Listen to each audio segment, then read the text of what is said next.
I will call to order the Finance, Buildings, and Grounds Committee meeting, which was duly noticed on October 11th, 2024, through posting and notification of the press in accordance with Wisconsin Statute 19.84. And Greg is not prepared with a safety message. Anybody have anything?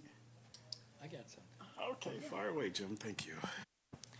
You know, we're always talking about, safety in the fall and things like that.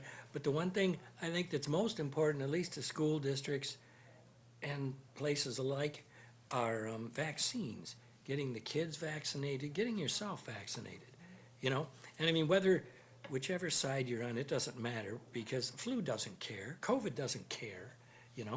So it's just I guess it's just a general thing to do. If I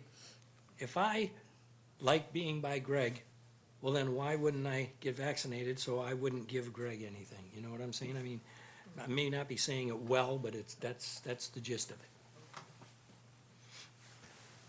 it. It is almost like I didn't have a safety topic, but you gave me one from that because I was stupid, dumb, and I thought it was wise to get the shingles because shingles don't care either. Yeah.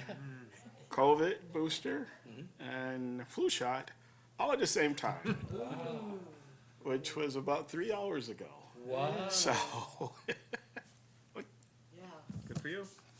so we shall see how it turns out. You're I amazing. didn't do all that in one day. I said I was dumb. Yeah. Well, I know, I It think was it's not amazing. wise. I got the flu and the COVID. I didn't get the shingles, man. Well, with my schedule, I'm like, yeah, let's just do it. Okay. Next is there a motion to adopt the October 15th, 2024 Finance, Buildings, and Grounds Committee agenda? So moved. Second. And we're unanimous. Thank you. Next is presentation of the fiscal year 23-24 year-to-date June and 24-25 year-to-date July and August financial summaries and consider approval to move to the full board. Mr. McCray.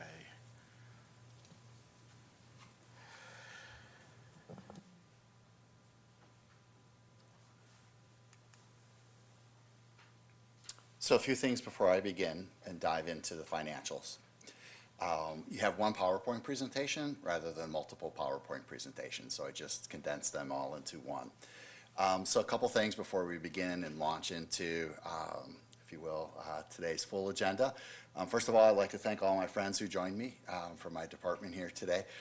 So actually, Dave Leader has a commitment and Tammy Carlson has a commitment, and they're both family commitments. So certainly I respect that, as I'm sure you do as well.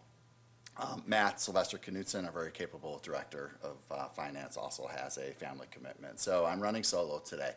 A couple things as we dig into, and it's also reflective of the budget that we're just a few seconds away from discussing, right, is we're always looking and working to ensure that the district's resources are aligned to the district's goals. Right? I think you also have appreciated my perspective and certainly my team's perspective in terms of we're always forward thinking.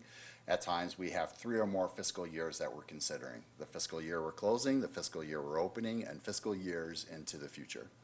Right, and it is really with a great deal of gratitude, Matt Sylvester Knutson, who's our Director of Finance, Tammy Carlson, our Fiscal Analyst Grants Manager, are really the day-to-day hands-on when it comes to the district's general ledger and finances, right? Now, there's also others that contribute to the successful work of a budget development and our monthly financials, whether that's, Rachel Monson, who coordinates the district's third Friday and second Friday counts, to human resources, to benefits, so on and so forth, right? It really is a team approach. So I thank them for their excellent work. You'll see, again, I referenced, we'll have a number of different agenda items that we'll go through in this particular slide deck.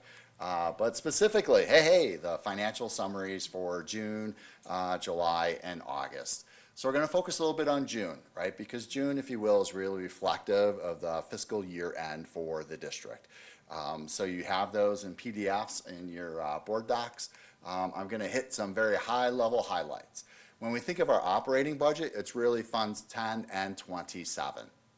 You recall Fund 10 is our general operating budget. Fund 27 is our budget related to special education and student services. When we combine those two, our total revenues this last fiscal year were $167 million and change, as you see outlined and circled there in green. We were a little bit under budget in revenues. That's not uncommon. The good news is we will also be under budget, or we were also under budget in our expenses. And so when we look at the operating expenses, right, you'll see that at 167 million. Notice I said 167 million also for revenues, so that's again a good trajectory. You may say, well, where are we under? Predominantly, we're under in labor. We often have unfilled positions, right? Try to find a school psych, try to find a cross-cat. At times, we also have openings throughout the year. We have a churn within our custodial, food service, paraprofessionals, and sometimes that churn results in gaps of service that are then not compensated, right? We also, if you will, underspent in our utilities, right? That's not a bad thing. You may say, how much money are you? We never budget facilities to the penny of the prior year, right? We always allow ourselves to have a cushion, right? Because we don't know what January will bring, nor February. Right? So what we do, though, is we always take a look and see, is there a trend? Because we're not going to necessarily ride a high water mark throughout the year or future years, right? So if we feel comfortable that we can reduce a high water mark in any expenditure, we go ahead and we do that. Commissioner Ardrey. Just a quick question. Being under in revenue, can you explain, why we were under in revenue? Yeah, so when we look particularly at the combination of both Fund 10 and 27, most likely 27 is a drag on that. And essentially, you may recall that a majority of Fund 27 is grant reimbursed. Actually, I'm going to retract that. A large percentage of Fund 27 is grant reimbursed. So you may have, let's say, $2 million in IDEA, Individuals with Disabilities Education Act funding, but you only incurred 1.8 in expenses. And because you only incurred 1.8 in expenses, you're only going to incur 1.8 in revenue, which is different than the projected budgeted revenue. Great question, thank you. So all in, we, if you will, looked at a fund balance contribution of just over 900,000. Approximately 210 of that is related to common school funds. The state settles up with common school funds, or essentially library funding, in late spring of every year. So we typically don't have an opportunity to expend that full allocation. We budget conservatively on the onset of the year, right? The revenue comes in later in the year. Again, revenues may be over in that particular function, which is 031, rather than expenses. So you are able to carry over without penalty your common school funds into the next year. Right, so we will do that, and then we will add that access into the next year to support those activities. So that's approximately 210,000 in common school funds. So we contributed, if you will, nearly $700,000 to the district's fund balance. Keep in mind that after, right, the board and the committee make contributions to Fund 73 above and beyond what we budget, as well as dollars to Fund 46. So this is really very late July and sometimes August when we're flushing out to where we have a contribution to the fund balance. Contributions to the fund balance, and we've had this topic in the past, Commissioner Johnson, right, is good and bad, right? And you would say, well, it's good that we want to contribute to the fund balance, but as a highly aided district, anything we contribute to the fund balance is therefore not an expenditure, and it's not an aidable expense. Right, so think of it, and I'll just use round numbers. If we put $1 million into fund balance, right, we would lose approximately $240,000 in aid. Aid then is not additional funds, it's just property tax relief. We are aided on expenditures. But yet we also have board policy to where we need to be between 17 and 23% for a fund balance. Right, so as our expenditures grow year after year, right, the fund balance needs to grow year after year in order to maintain that balance. We're probably right about 18 to 18.5%. So that's a little bit in terms of fiscal year end. You also have in your packet revenues and expenditures related to July, month 1 and August, month 2 of the fiscal year. There's really no anomalies. Just keep in mind when you look at that, right, a lot of the dollars, particularly in the budgeted column, will change, right, because we have a preliminary budget that the board passes in July, and of course, we continue to work through our budget, both from a revenue and expenditure standpoint, really until this particular month.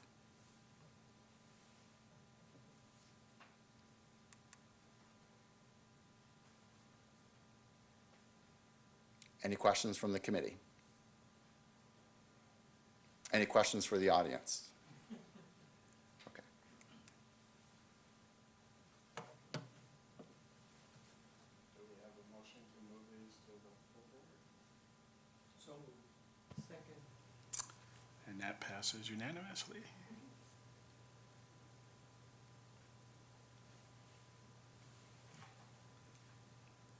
Okay, next. Update on long-range facility master planning. So I think Superintendent Holtzman and I will most likely tag team this. Just wanted to really kind of highlight a few items. You've heard my voice quite a bit, so maybe I'll just toss the ball to Superintendent Holtzman to kind of quickly go through the items and where we're at in terms of engaging our community relative to long-range facilities planning. Thank you. I was made aware that there is other questions on the ballot other than a referendum. I guess I didn't know that. I thought we were the only ones on there. Apparently, there's some other folks. But what we're communicating in our last 20-day push is that we are on the back or the front, either way, but we're on the other side of the ballot, so we've got to flip that ballot. We've been communicating regularly with our local agencies. Tomorrow I have an opportunity to communicate with the city and at a breakfast, and then the following week I'm at the city council to kind of give them an update. We've been at the Rotary, we've been at Lions, all kinds of different organizations. I just finished my last school presentation tonight, so I've been at every single school and done that presentation as well. Tomorrow is our last community presentation. We've moved that from here to actually Washington School because we've had good feedback when people are in our buildings. And so we'll be at Washington Elementary School tomorrow morning. And we have the third postcard kind of style that is in the basket to be going out to our constituents. One of the things that we've been able to show on that is that we use the $169.5 million, and we've crossed that line out and moved to the 151.8. Just to remind folks that we were at this number, we heard you. You said that was a little bit too much, and so we moved that down. So sometimes people forget that that's where we started and that's where we finalized. But again, continue to have good conversations about where we're at, and we've had some really good community partnerships that have also been interested in spreading the message. So thank you to the team for help. And I stepped away for just a moment. I'm sure you captured this, but our last kind of community open house is tomorrow. So it's at Washington Elementary at 10 a.m.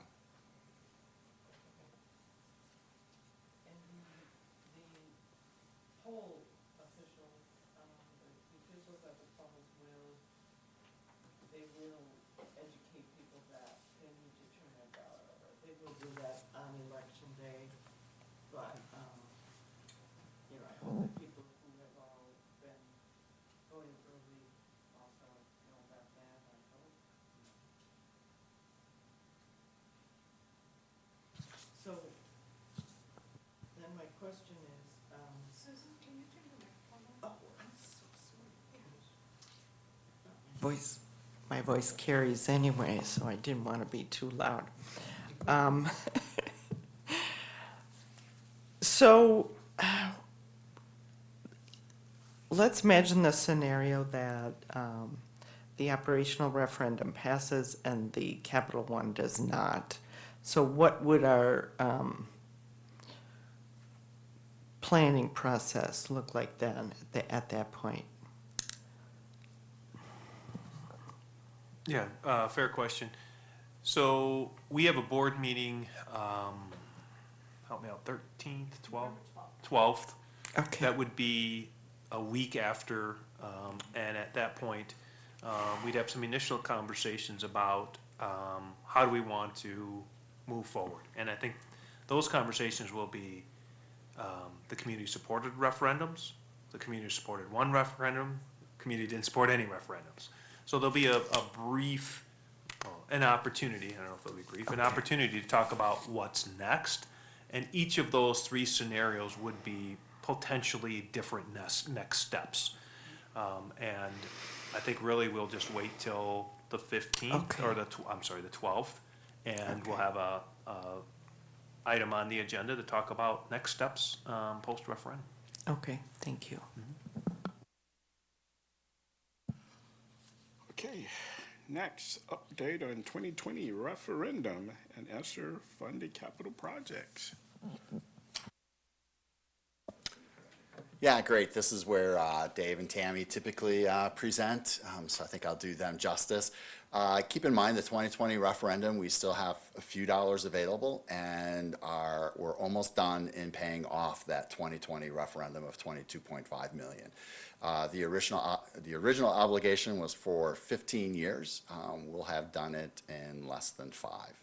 Right, so kudos to the board for aggressively paying off its debt early, which also saves taxpayer dollars, right? So not unlike your own home mortgages, the sooner you're paid off, the less interest you are paying. So quickly, we'll go through some of the work. So Franklin Middle School, all mechanical systems are functioning. Right, so that's great. We probably this week are turning on our boilers, right? So I was a little nervous about all mechanical systems, but all mechanical systems. Keep in mind the boilers were not part of this project, but certainly the univentilators, which were 2-pipe, 4-pipe, as well as other pieces of associated equipment, have been functioning, right? So I believe the staff in Franklin enjoyed a very comfortable September. Not only from a cooling standpoint, we'll certainly move into a heating standpoint, but even also when we talk about the appropriate indoor air quality, right? And keeping, that air fresh in a healthy learning environment. We'll move on to Addison Middle School, the exterior window. I think we saw some of this when we toured back in August, just about done, is completely done. The Craig and Parker greenhouses, like any project, there continues to be some delays. However, we have gone through the punch list, right? The punch list is just kind of one last check. We're buttoning up that project, and we hope to take occupancy by the end of October. The fire alarm system replacements are completed. I think, again, this is an update from the last go-around at Adams, Roosevelt, and Washington. You may recall at one point in time, we were just maybe looking at replacing the head-end equipment at both Marshall and Harrison.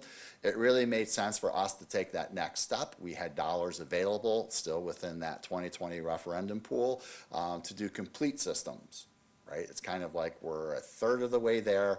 Let's just go ahead and finish the other 2/3. Right, so that's what we're doing there. That work has been bid out. That work has not yet started, but that's work that we can begin to undertake and be ready to go, if you will, by September 1 of the fall of 25.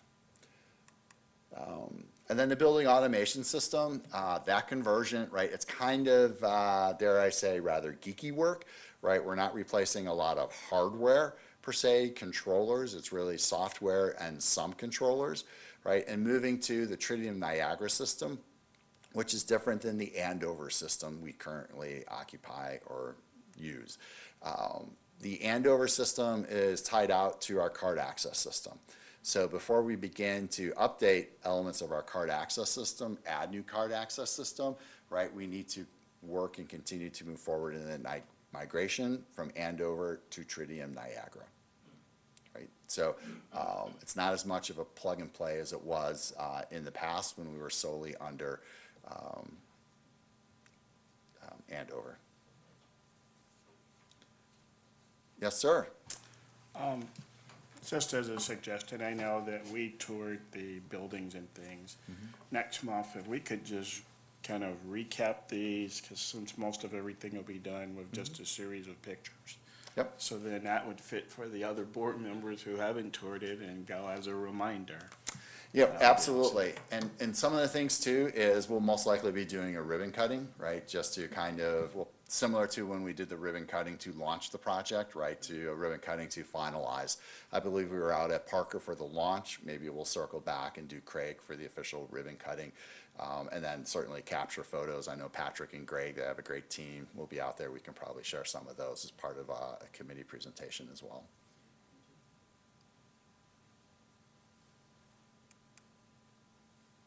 Okay, any questions, comments from committee members?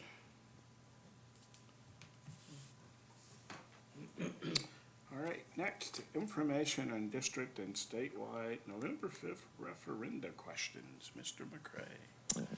Yes, so obviously, I think unless the committee has been living under a rock, and I doubt that they have, on November 5th, as Superintendent Holtzman referred to, there's quite a few things on the ballot. And so just to recap, and perhaps you're getting some of this information from the Wisconsin Association of School Boards, but there are 58 districts statewide that are looking for nearly $4.3 million, billion dollars in facility improvements. There are 59 districts requesting to exceed their revenue limit on a non-recurring basis for a total of $533 million and change. Now, typically, right, and this gets to be a little interesting, this is also information available on the Department of Public Instruction website, right, is if you look at our question, as you know, is for 2 years at 14.5 million each year, right? Even I can do that math, that's 29 million. So they look, when this is reported out to 533 million, at the aggregate for the term and value. Ours is 2 years, 14.5, it's really a $29 million. That $29 million is what's feeding that $533 million ask on a non-recurring basis. And there are $214 million being asked for by 22 districts to exceed the revenue limit on a recurring basis. There happens to be one not far from here, just perhaps up Highway 26 before you get to Fort Atkinson, right? So they're asking for an element of a recurring referendum. That may be something as a district we wish to consider in the future, right? I think we maybe even had alluded to that, is how often do we want to continue to ask for, if you will, a base level of revenue for our ongoing expenses. Commissioner Ardrey, you get the Gold Star Award today for the most questions asked, but I appreciate the volley. Just a quick question. Roughly how many districts are there in the state? That's a great question. There are 421 school districts in the state of Wisconsin. My guess is, and I know Superintendent Holtzman throws this number out, we're probably north of 2/3 of Wisconsin districts who are seeking an operational referendum, since operational referendums have been instituted, right? That number continues to grow. And in a little bit, we're going to see hopefully a short video as to the why that is. And then I have my notes here. This is a little more focused on the debt, not so much on the operational. But when we talk about our 151.8, keep in mind back in 2007, when we went to the voters, we asked for 77 million as a district. That was the largest ask at that time. Not just like at that year. That was like the largest ask. All right. So if we visited with our friends from J.P. Cullen, they don't necessarily apply, if you will, an inflationary CPIU index to what 77 million looks like today, right? Because the construction inflationary index is certainly much higher. That 77 million, and I think I've maybe shared this with the committee and the board before, is roughly 123 million in today's dollars. Right? And I think you also recall, we looked at what some Rock County districts have been doing and their spend on facilities since 1995, as well as some of our peers within the Big Eight. Tried to stay out of Madison a little bit too much. Madison Metropolitan has a tendency to blow the curve, but taking a look. An example would be Sun Prairie. Certainly a tremendous amount of growth since 1995. They have asked for nearly $500 million worth of debt, right, to essentially meet the needs of their growing community. Our community has been stable, but we've asked for less than 140 million since 1995. And you may recall that district I came from, Clinton, has asked for nearly 45 million since 1995. So when we look at what's on the ballot here, and I'll just throw out some numbers for you. Heartland Arrowhead, 2,000 students, 261 million is what they're asking for to rebuild their 2 high school campuses, which is actually, it's 1 campus, 2 high school buildings. Beaver Dam, 107 million. Franklin, south of Milwaukee, 145 million. Green Bay, 183, Janesville, 151.8, Keweenaw, right, kind of, I think, in Superintendent Holtzman's old neck of the woods there. right? Keweenaw. Thank you. 198 million. Right, Madison's 507 million. That is certainly driving $4.2 billion worth of ask. Sheboygan, 121 million. Toma, 177. And West Bend, 2 high schools, right, 1 building, 106 million. Right, so dollar values across the state from school districts, right, is we are not alone in asking for 151.8. And that is, again, phase 1 of a multi-phase facilities improvement agenda. Yes, ma'am. Back in 2007, when the 77 million passed, did that election happen before the news of GM leaving? Before? Yes. Okay. Oh, Yes. that's interesting. Well, Yes. that might be a positive thing to think about. All right. You know, and certainly Monday morning quarterbacking, and I have a tendency to do that quite often, right, is, you know, right, it takes approximately, from my understanding, 15 years for a community that loses a plant such as the size of GM to recover, right? So we weren't asking. And because we weren't asking, I would contend we fell further and further away, which is what is driving the ask that we have today. Because we could also say 151.8, keep in mind, Mike Johnson from J.P. Cullen, right, did throw in an inflationary index, but it's not an inflationary index in terms of 151.8 today does not buy you what 151.8 will buy you in 2, 3, 4, 5, 6, and so on years. Right, so things just get expensive, right? So, you know, I can't say, well, we should have gone, right, because I think that would be insensitive to the community, right? But yet, you know, we have needs. Great comment, question.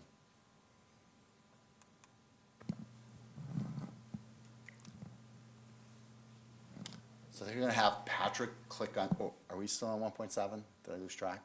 Let's go back. Okay, great. That's all you, sir.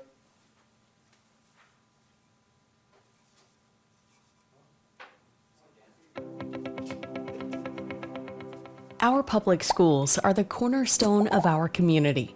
The education and opportunities we provide for students today shape their futures and ours. Schools, like any organization, need money to operate. But in Wisconsin, funding the needs of our schools has been a growing challenge. State policy limits how much school districts can spend. The vast majority of school funding comes from a combination of state dollars and local property taxes. It's called the revenue limit, and it acts as a cap per student that school districts can spend each year. Even if school costs go above this level, schools can't spend any more than this limit. From 1994 to 2009, these revenue caps were adjusted for inflation, which meant they helped schools keep up with ongoing needs. But since 2010, the resources districts need to survive have fallen farther and farther behind the basic costs to operate our schools. By the end of 2025, the revenue limit will have fallen more than $3,300 per student behind inflation. With a district of 1,000 students, that's a decrease of more than $3 million. What's more, each district has a different revenue cap, and these caps are not tied to the needs of the students or the costs to the schools that serve them. Our job as a school district is to make sure all of our students have access to the exceptional educational opportunities we provide, no matter what their needs when they walk through our doors. But state funding falls short of what it costs to meet the specific needs of many of our students. When that happens, we have to use money from our general fund to cover the difference, which means taking dollars from other important needs. The largest portion of our budget goes towards staffing. Our people are the heart of our schools. Without enough educators who instruct, support, and inspire learning, schools can't provide the lessons, programs, and opportunities our students deserve. Other important budget items include curriculum, technology, transportation, operations, and maintenance. School districts work hard to balance their budgets, yet resources for schools have been shrinking year after year since 2010. With costs growing so much faster than funding, districts are always looking for ways to trim costs and work smarter, like deferring needed school maintenance, cutting programs, reducing staff, and many other strategies. But schools can only cut so much before they start to harm educational opportunities for their students. To maintain class sizes, keep up with rising costs, take care of school buildings, and protect high-quality instruction, many districts have turned to their community to help fill the state-imposed funding gap. Since the arrival of revenue limits, over 80% of school districts have done so by asking local voters to raise their caps through an operating referendum. Most have used the option multiple times. Our children don't have time to wait for state policymakers to fix the school funding system. By putting the needs of our students first, we are investing in their potential and the future of our whole community. Strong schools make strong communities where families want to move and stay. Learn more about school finance in Wisconsin by visiting our websites.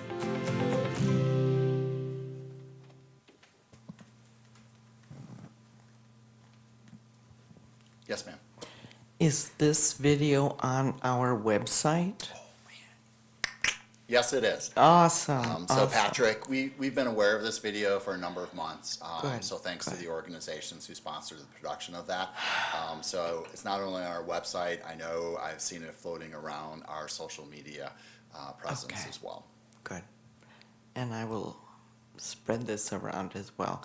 I would have thought by this time that our Janesville public would know more than it does.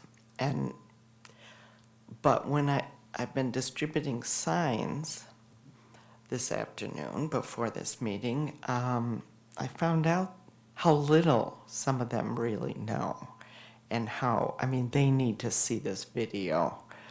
I don't know what else to say. I know how much we need this to pass, but I don't know. I was really kind of scared that this afternoon, hearing what I had to hear, and I gave great information, but still, I don't know if that had the effect, but I don't know. So if I may, and Superintendent Holtzman will rein me in. I want you to look back to 2020, right? So we were in the midst of a pandemic. It was the district's first question operationally, as well as a debt question, right? So our social media, as I look back to Patrick and our website, was really the only way for us to get our message out.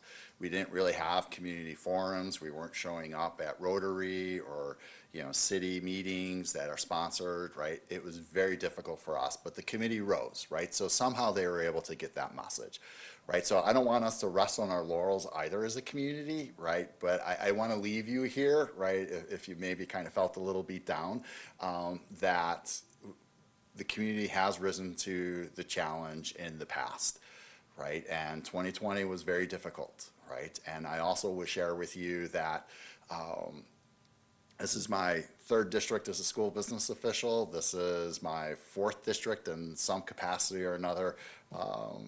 There's always that people don't know. I'll leave you with this before we move on, and certainly I'll take Commissioner Ardrey's cues, right? There were times in Whitewater as a board member, I would be asked, "Are you still on the board?"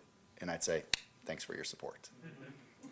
Right? And these are friends, right? These are friends. Are you still on the board? Now, there are two other commissioners besides yourself. Maybe they don't want to fess up to that, right? There were people who knew I was on the board, but there were people who just didn't know I was on the board. And these are people who I went to church with, or I was in social circles with, or sat next to at a ball game, right? So it is hard. We will never score, right? And I have a communications professional behind me, we'll never score that touchdown, right? And Superintendent Holtzman brings a tremendous amount of experience from districts that he's worked at as well. So it's not okay, but don't beat yourself up as a board member, please. Oh, no, Thank you. Next is, exciting topic. Revenue limit and equalization aid. Hoo-yah, right? So I'll also share, right, so Superintendent Holtzman and I have an over-under, right? He said the last 3 board meetings were no longer than 87 minutes, so we have to, at one committee meeting, be less than 87 minutes. He actually didn't say a number, I'm kind of making that up, but that's the only number I'll make up for tonight. So we'll go through this relatively quickly, right? So when calculating a district's revenue limit authority, what generates district revenue? It's membership and exemptions, right? So sometimes there's confusion within the community, and we'll get to that next, is when calculating a district's revenue limit authority, what is not? Property values do not drive the district's revenue. Tax incremental financing or tax incremental districts do not drive a district's revenue or lack thereof until those districts close. And sales taxes. I think everyone knows that, right? But I just thought I'd throw that in there because I needed balance with 3 points each. So I get a little anal about that. So that's a little bit about what generates a district's revenue limit authority. And please keep in mind, that is different than the district's revenue. Revenue limit authority is what we're focusing on now. And speaking of revenue limit authority, you have a handout, right? It looks just like this, right? And we're going to quickly take you through this. You'll see this again in 2 weeks when the board is considering adopting the budget and certifying the levy. Now, we are probably 99.9% sure with all the values on this worksheet, but just today, the district received its final equalization aid value, October 15th. This morning. That's why you may recall the email I sent out. We were kind of waiting and waiting, so we appreciate your patience. So 99, I just want to give myself a little bit of an out, but we're fairly certain that these numbers aren't going to change. So Sue Johnson, Commissioner Johnson, you have the privilege, obviously, of being new. We're not here to patronize or anything, right? But the other 2 gentlemen to your left have gone through this a number of times. So, but it's also a great refresher for the 34 people who will tune into this YouTube video after tonight. So I'll highlight you to A, and just below A, you will see a dollar value of, a numeric value of 91.97. That is the district's 3-year rolling average for membership. That's what will drive, right, the district's revenue. That number right there, a 3-year average. When we go down to B, that is the district's equalized property value. Tit out. It went down in the city of Janesville 1.8%. The state average was an increase of 8%. It's not as though your houses are worth less.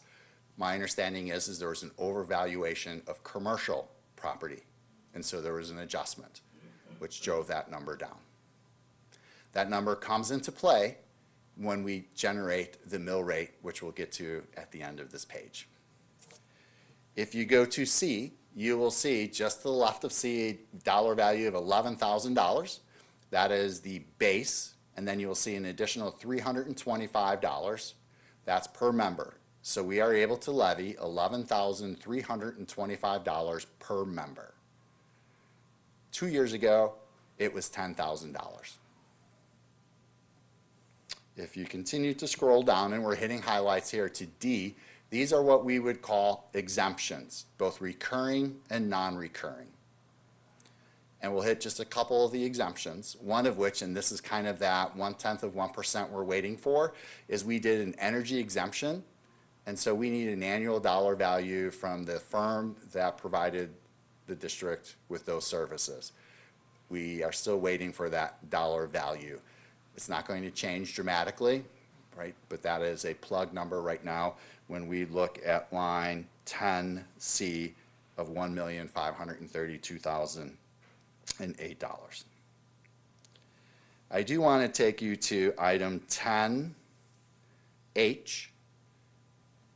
and you'll see that's the WPCP and RPCP private school voucher aid deduction. So we get hit in aid, and then we come back to local taxpayers and we tax for private school vouchers in that line. Considering the size of Janesville and some of our peers, and small, when I say peers, I mean K-12 districts, not just peers our size, that's not a bad dollar value. There are some smaller districts when you even move to southwestern Wisconsin to where it's millions. If you go up to the Fox Valley and you're in Menasha, it's millions. And Menasha is a much smaller district than Janesville. Right, but we are taxing for those voucher schools, nearly 1.2 million.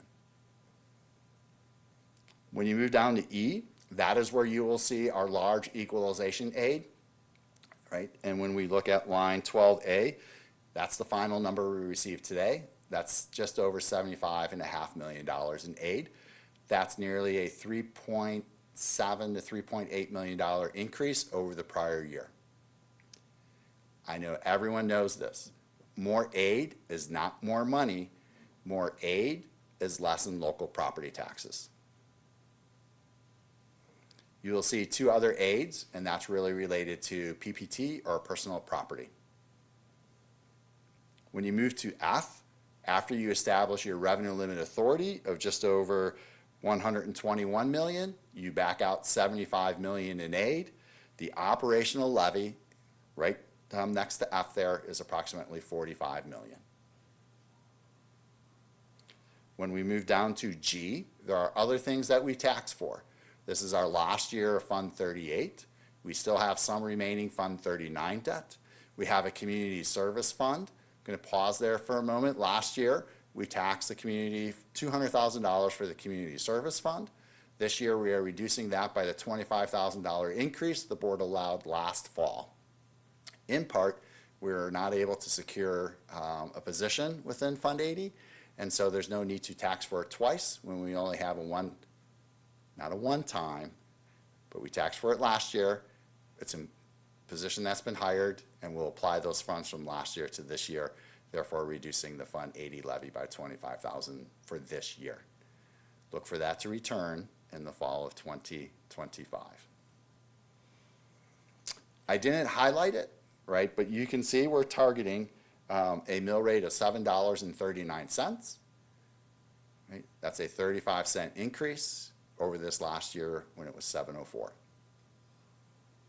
That may just vary a penny or two. Now, today, the Wisconsin Institute for Law and Liberty put out a press release talking about the tax impact for operating as well as that referenda. All right, so they'll contend that, okay, if we didn't have the 14.5 million, we don't tell taxpayers what the mill rate would be. If you back out 14.5 million, our mill rate would drop $2.07. We would probably also have more than 100 staff less in our buildings, as well as other concerns related to the programming that this community is accustomed to. So when we are communicating the 14.5 million this year, right, we're hoping those taxpayers will support in the next 2 years, 14.5 million each. It is a tax increase. We're just asking the taxpayers to maintain the taxes that they have been paying, 14.5 million. The debt, as you know, right, after aid is calculated, and it's also calculated based upon a 5.25% increase, right, at $81 per $100,000, $243 for a $300,000 home. That's not on here, but since I was in that arena, I just thought I'd hit those 2 points. So this is a very abbreviated version, right, of a district's revenue limit worksheet. Membership times revenue limit authority plus recurring and non-recurring exemptions generate the district's revenue limit authority. When we go through the 6590 budget publication, you'll see other revenues that come into the district. But this is the substantial piece of the district's revenue. And as the video that you saw earlier, it's a distribution between local property taxes, right, and state aid. Questions on the revenue limit worksheet before we move into equalization aid? Okay, who had caffeine? No one? Okay, thank you. Mr. Millard will hang with me to the end. I appreciate that. So we quickly touched on this. I'll go through it again. You will see this slide in 2 weeks, right? Essentially, it's a little hard to see on the screen here, right? But essentially, it's the district's membership times the base revenue limit of $11,325 for a total dollar value of, plus exemptions of $17 million for $121 million in revenue limit authority.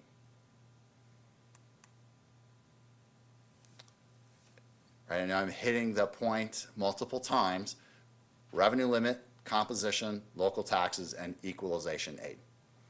A district receives more aid, the property poorer it is, and receive less aid, right, the more property rich it is.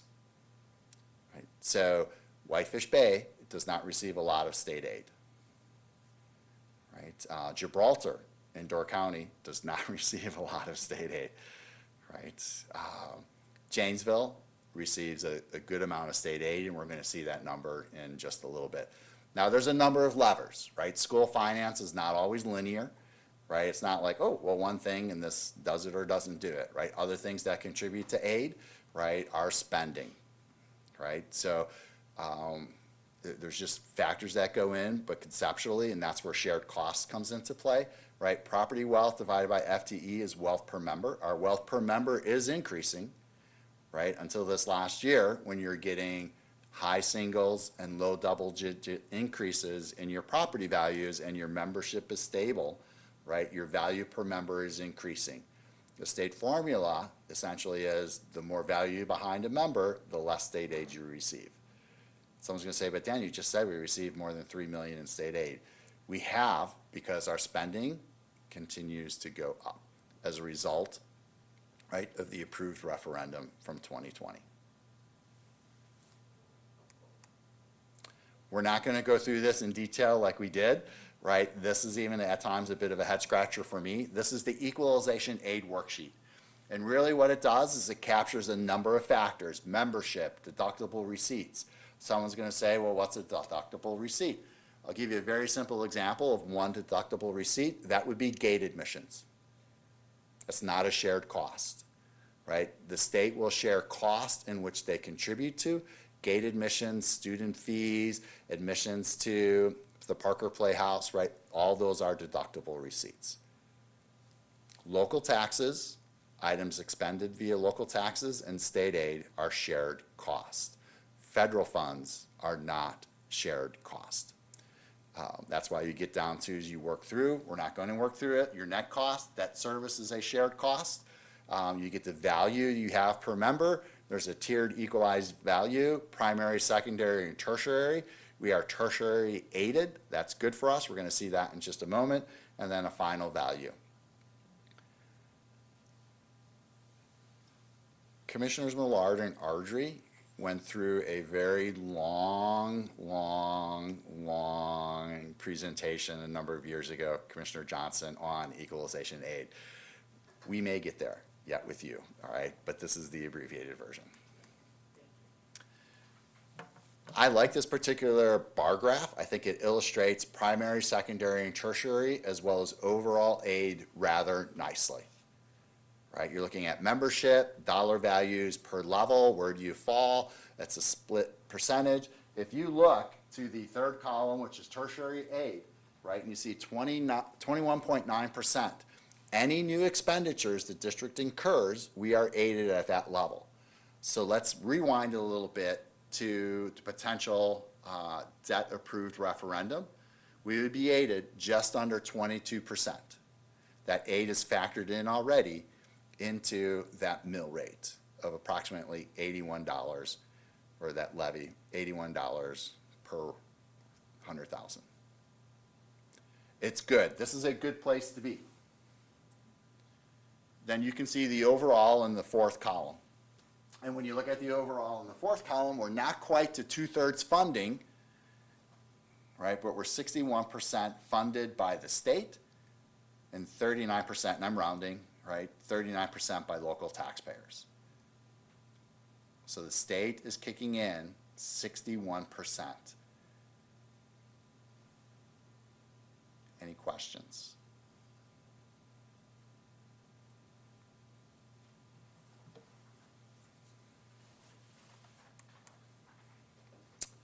Just to recap, revenue limit authority minus state aids equals the district's limited revenue.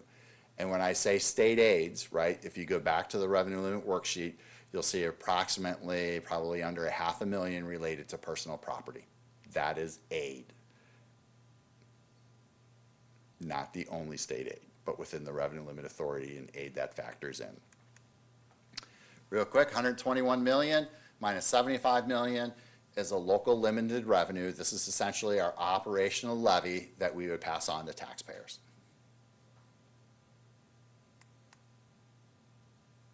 Questions on revenue limit equalization aid? Coffee, can I get coffee for anyone?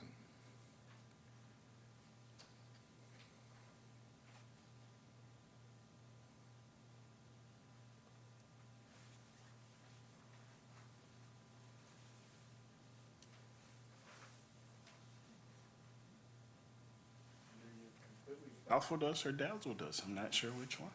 I'm gonna go with dazzled. Okay, all right.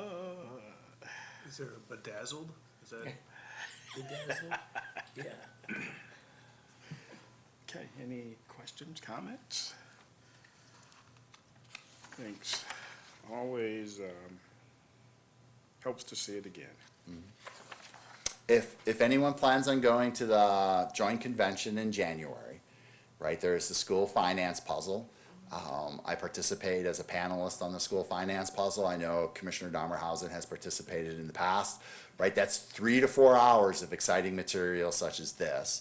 And then even further in the conference, there's what we would call a deep dive into equalization aid or a deep dive into revenue limit authority. So I just want to put the plugs out there. Doesn't get much better than Doesn't get much better than that. Absolutely. Absolutely. Okay, moving on smartly. Next is information on the 24-25 preliminary district budget. Absolutely. So it's been a while since I played some videos, so today you get two. This is just about a 2.5-minute clip from the West Wing. This is a hallway. Doesn't evoke much feeling. But to those facing cancer or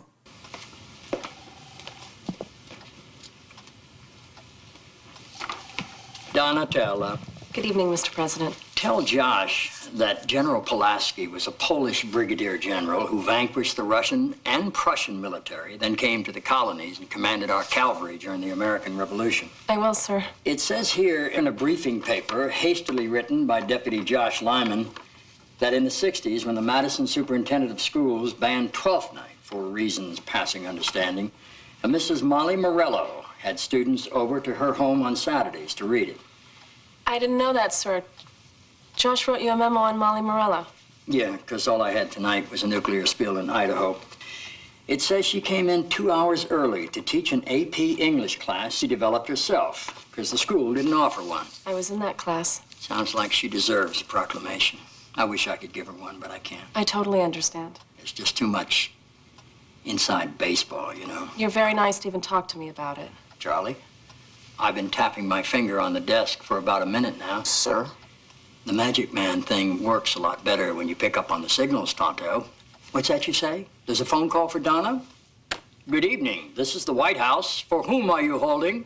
I'm holding for Donna Moss. This is Mrs. Morella. Oh, my God.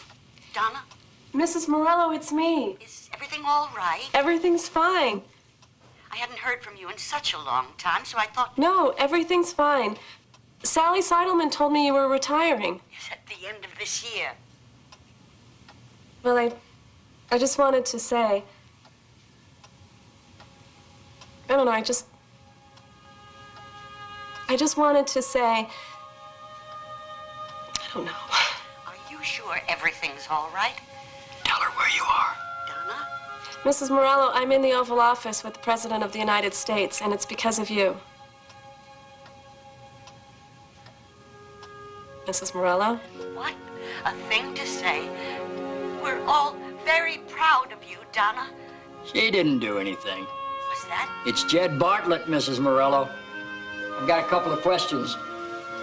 When you taught Beowulf, did you make the kids read it in the original Middle English, or did you use a translation? We used a translation, Mr. President. Okay, we're gonna call that the James Bond version. Yes, sir. What are you planning on doing with your retirement? Well, my husband and I were going to travel a little. That's great. I'd stay away from the Elkhorn, Idaho area for a little while. You'll read why in the morning. Let's talk about Twelfth Night.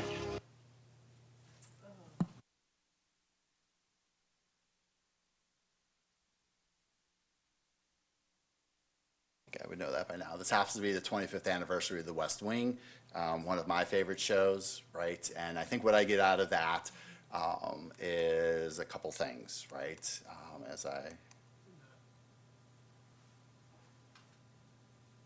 Got me?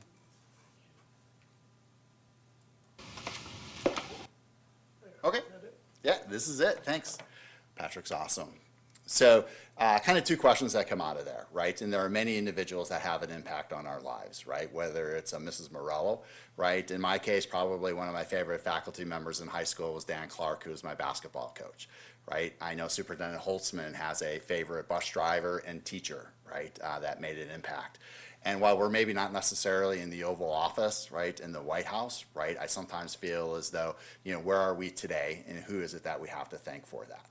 Right, so when Superintendent Holtzman and Dr. DeGraff and I and others are talking about our impending, referendum, right, it's because it's an investment, right? And this clip, I think, illustrates rather nicely the investment that the fictional character, Mrs. Morello, right, had on Donna Moss, right, who's an executive assistant in the West Wing of the White House in the series. So sometimes, right, again, we're not there, but who's our Mrs. Morello? Right? And it could be a teacher, could be a coach, could be a coworker, right? Could be a friend. Someone is influencing us. But certainly here in K-12, right, we have to think of our teachers, our paraprofessionals, our custodians, the staff who work the lunch line, right, where there's always typically a positive engagement, right, is we're having an impact. And so then it gets into the drivers that we work through in terms of our strategic plan, student excellence, staff excellence, operational excellence, and community partnerships. How are we ensuring we're aligning our resources, right, to provide really great instruction in the classroom? And so that's where we get into our preliminary budget. I will tell you, right, this is a process, right? So I know in Superintendent Holtzman's leadership, I need to drink more water before these meetings, right? This is the direction that we're moving. So right now we're going to take at your side is the DPI 6590, the very exciting budget adoption worksheet. We're not going to go line by line, right? We're going to hit some highlights. If we go line by line, I will lose that wager with Superintendent Holtzman, and we will be here much later than 3 combined board meetings. We wouldn't be doing that anyway.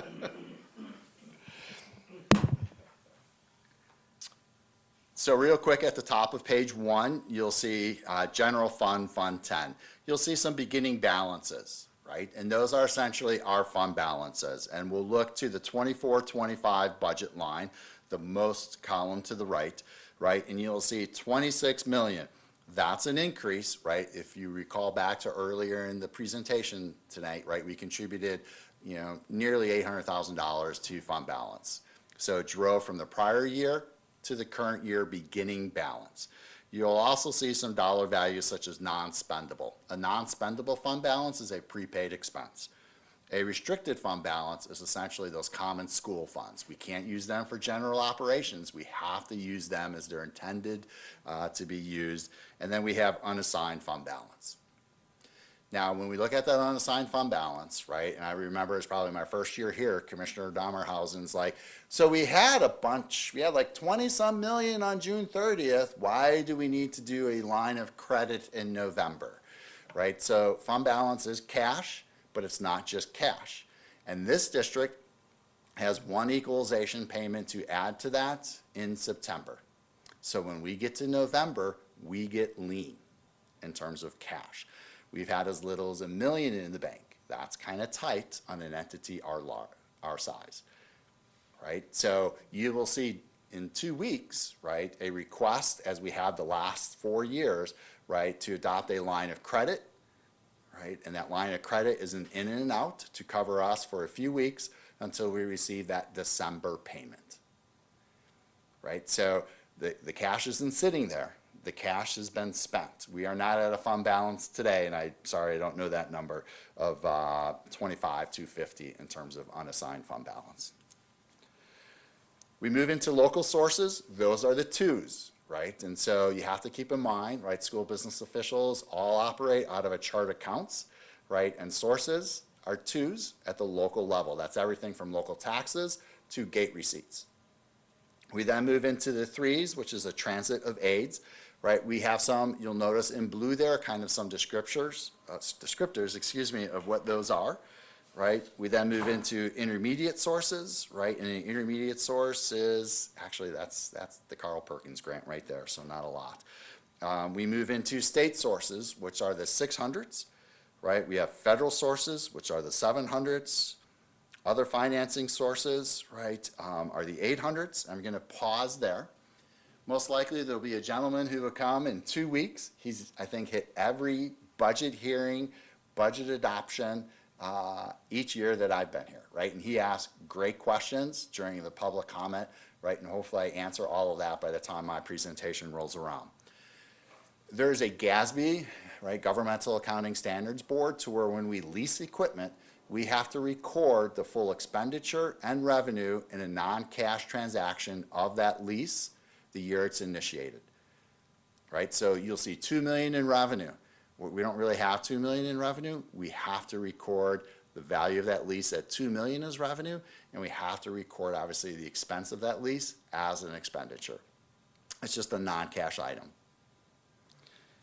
Right, then we move into our 900s in terms of really miscellaneous revenues.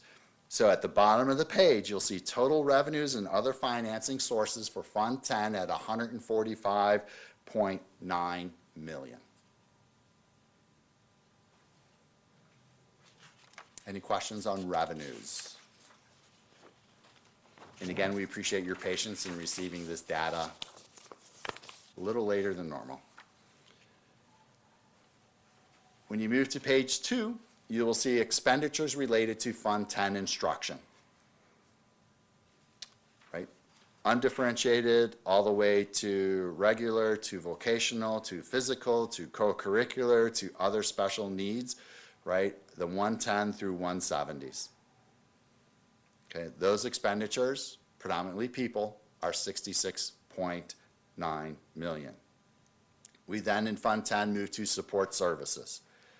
Pupil services, instructional services, general administration, school building administration, business administration. And someone's going to say, holy bucket, Stan, $23 million, right, in business administration. Is that your department budget? The answer is no. It would be nice, but Allison would be very upset if that was my department's budget. So business administration is everything from utilities to transportation, anything that we'll say is used to run the back of the house for the school district. It's custodians, right? It's folks, it's our maintenance staff, right? It is staff in the business office. That is in the business or the business administration function. Central services, insurance and judgments, debts and leases, and other support services. And Matt will note, and I'll just hit this highlight, so when we look at our IT falls within the $295,000 function. That's an expense function according to the woofer, right? So that's, we have a lot of technology. I think I've shared this before. Typically when private industry invests in technology, they're hoping to capture efficiencies, right? Our investment in technology is probably a little efficiency, but it's really there to supplement instruction in the classroom. When we look at one-to-one devices, our wireless network, right, our servers, right, certainly they support the back of the house, but it's really there to support the front of the house, what goes on in our classrooms. So we can see balanced budget, $145.9 million in expenses. Questions on the expense side of Fund 10? So if I'm a first-year board member and I'm looking at all of this, is there any highlights of things for me to look toward as the year goes on in particular?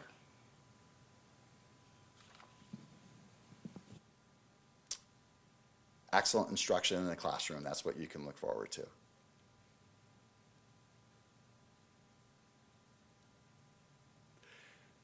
Right, so what's, you know, and maybe if Commissioner Ardrey would allow me, and thanks for the ability to give Molly that back, right? You know, there's no dramatic programming changes, right? So when you get your budget book on Friday, right, we aren't introducing something new, right? This is essentially a roll forward of the prior year, right? There are no, I think last year we took a look at coach compensation.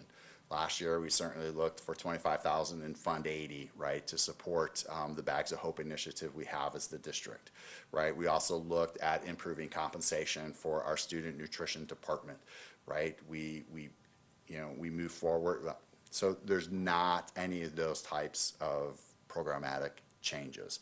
The one programmatic change that we're accustomed to kind of on a short-term basis, right, is, and you know this, is you're seeing ESSER wind down, right? Those federal-related expenses, right, and federal-related revenues, right? So when we look at ESSER, just as an example, right, we still have July, August, September, and a few October expenses related to the work that we've been performing at Franklin.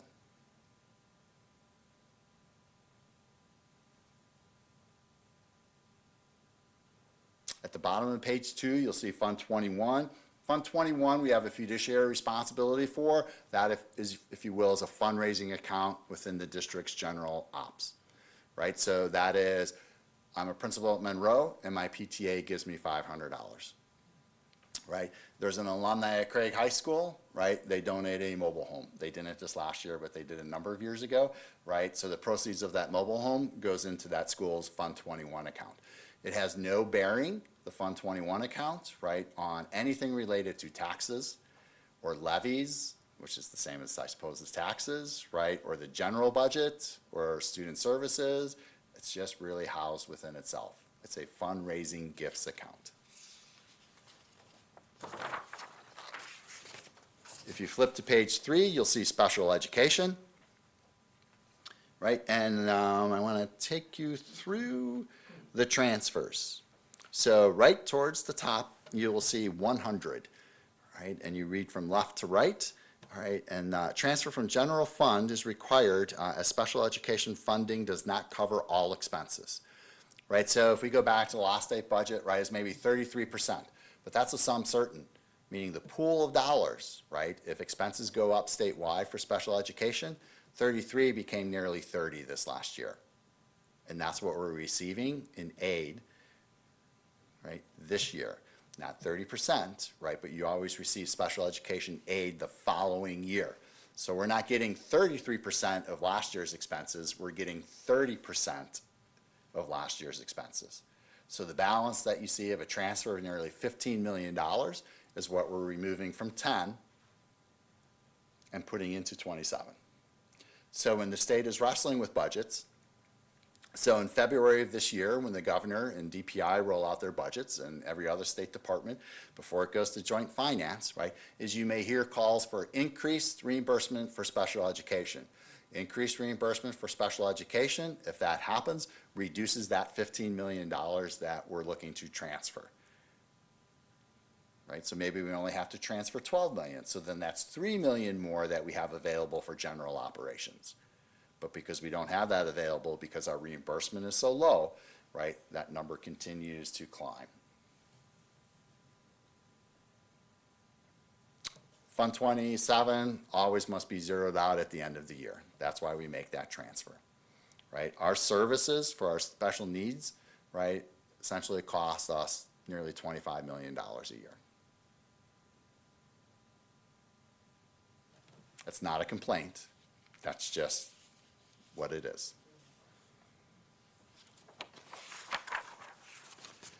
If you turn to page 4, you'll see some of our other funds. Fund 38 and 39 is our referendum as well as non-referendum approved.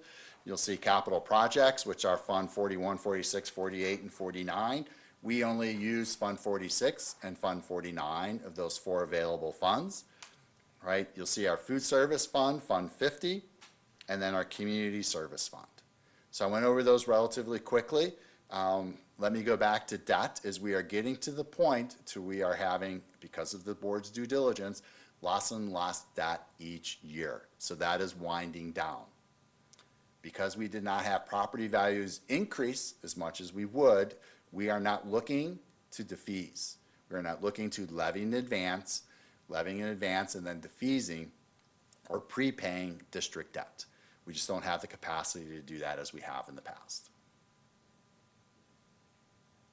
The Fund 46 and 49, right, those dollar values will change, right, because sometimes projects will change, right? So I don't want to say they're a plug number, but they're kind of a plug number. And food service, so Liz Liedl and her team do an exceptional job, right? There's 80-plus people who deliver nearly 1.5 million meals to our students every year. Right, it's the largest restaurant in Janesville. And then the Community Service Fund, right, just as a reminder to the committee and anyone listening, right, is there are 2 programs, right, but we're only really levying for one this year. That is an early literacy program, right? We will have expenditures related to the Bags of Hope. And then next year, as I referenced earlier, is you will probably see a request to levy for early literacy again, as well as Bags of Hope again. When we're levying for Bags of Hope, we're only levying for the position, right? We are not levying to buy groceries.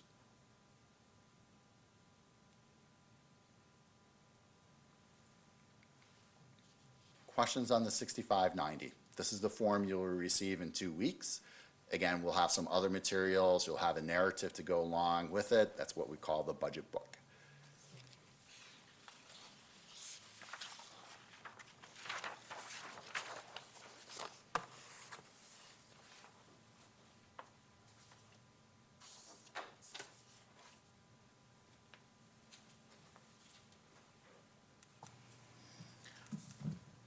Okay.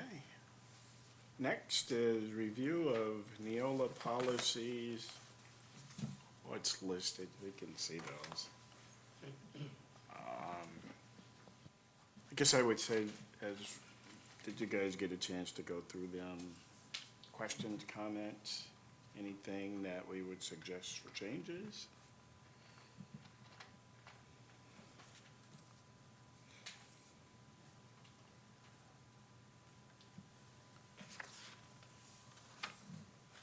And if not, are we comfortable moving them on to the full board for approval?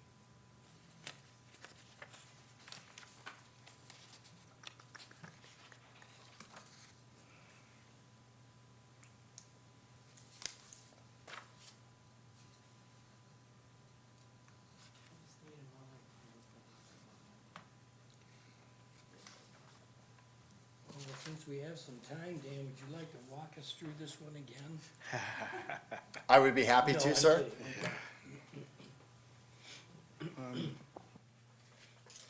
So, and I guess for the policies compared to what we originally had to go into the Neola, is there anything to highlight as a significant change?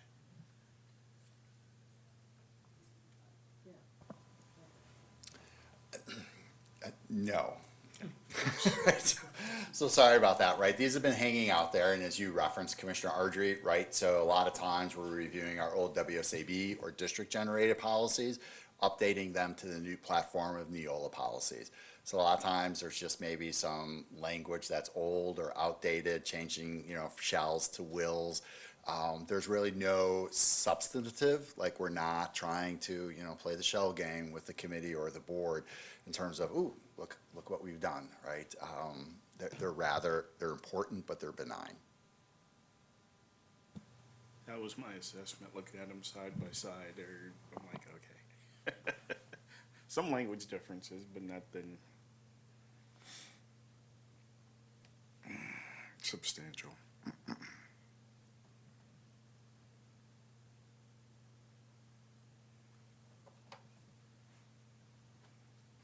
I hear it too.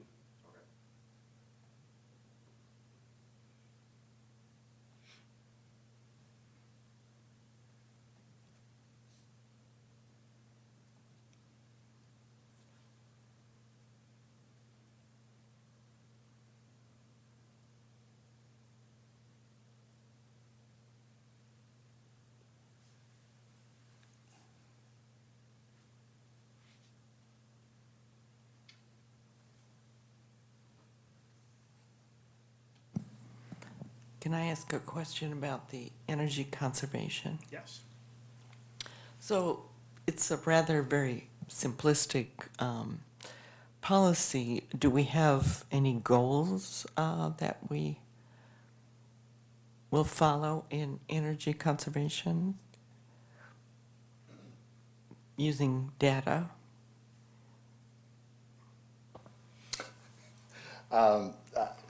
No, would be the short answer, right? So probably to Commissioner Ardrey's chagrin, we scaled that policy back in part because we used to have an energy manager, right, when that policy was written, right? So now we have a lot of water and not a lot of people to carry that water.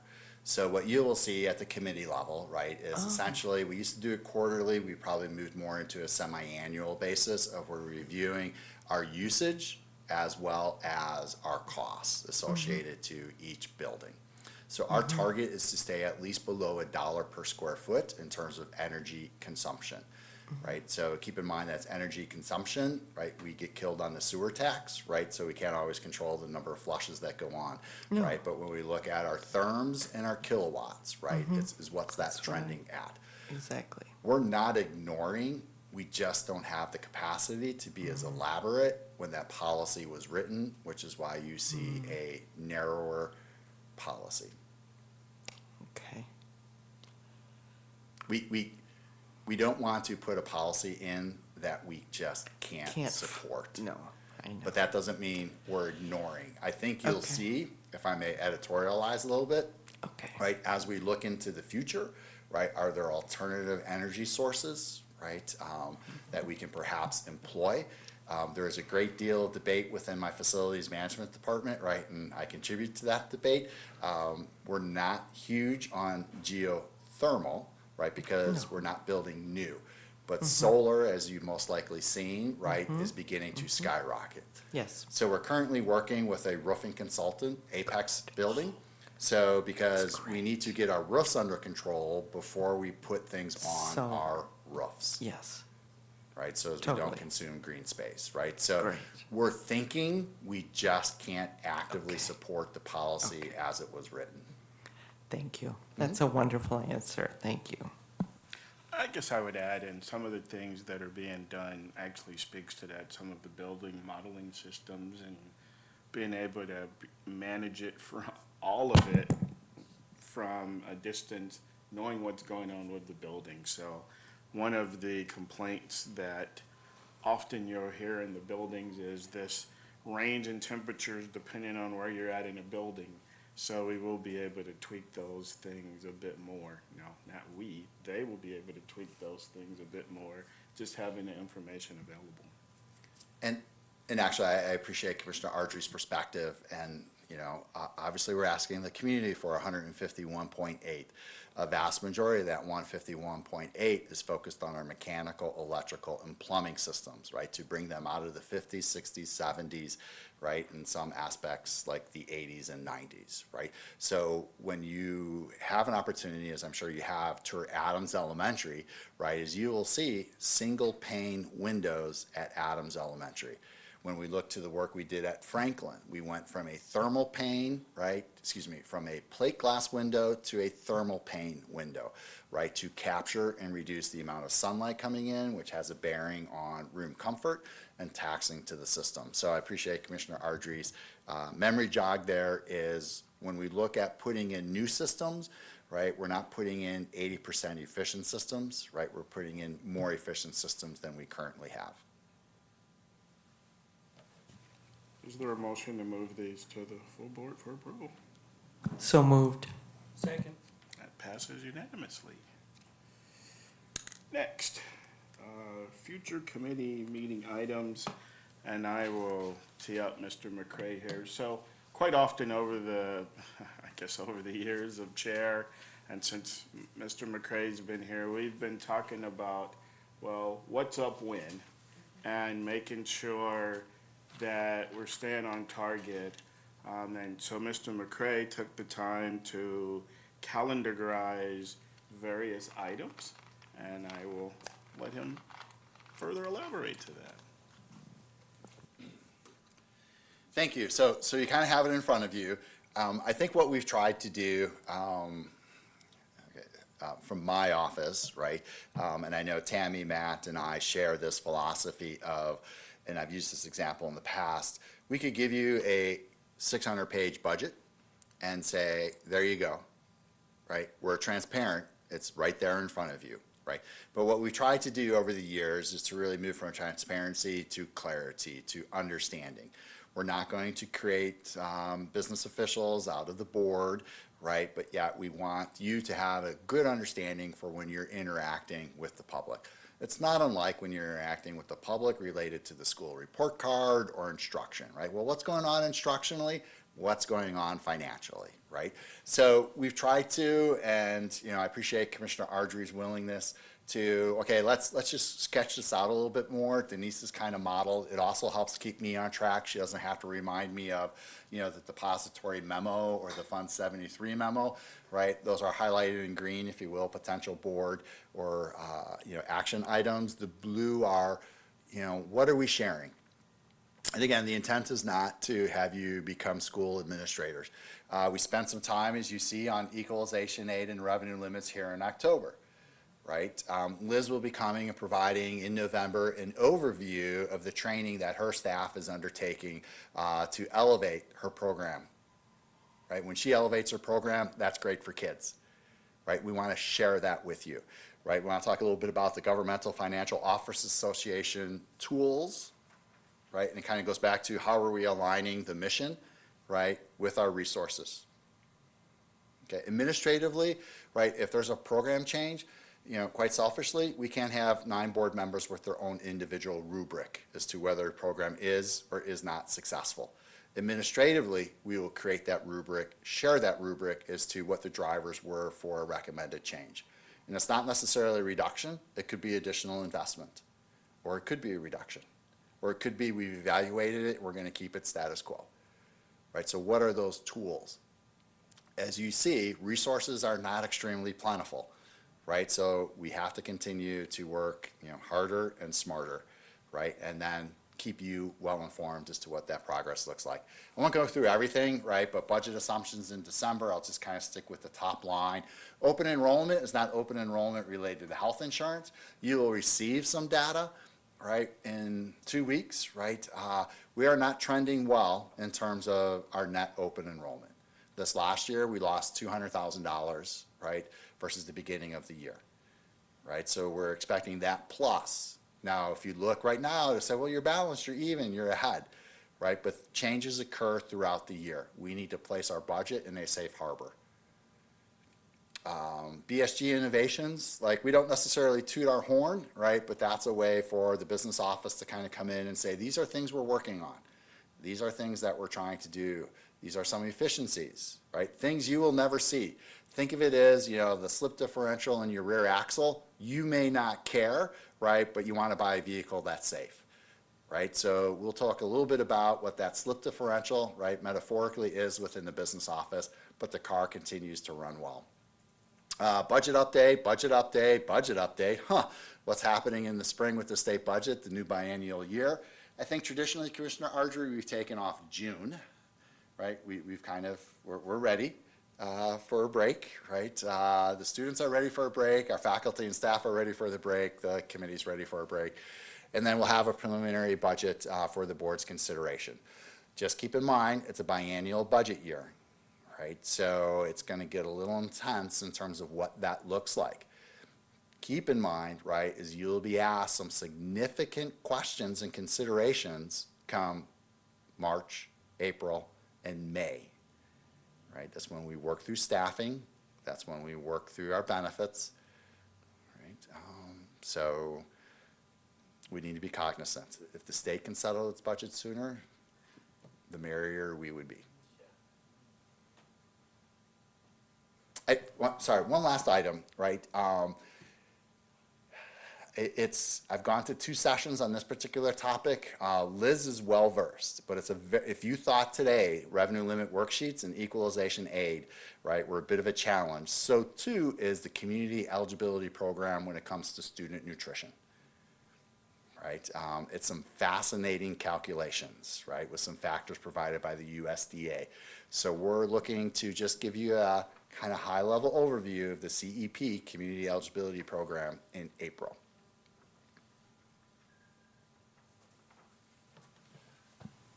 So one of the things, and I really appreciate Mr. McCray for calendarizing these, and as we look to, so what do we want to talk about for our next committee meeting? Well, this will be the roadmap, but obviously we can bring forth other items as we see fit. So saying that, is there anything that anyone has an additional for next month to share or talk about or look at?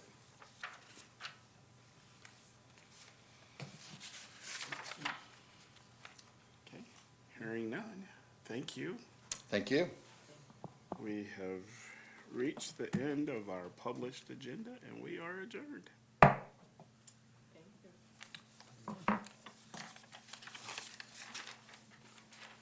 Because if it ain't on the agenda, we can't talk about it.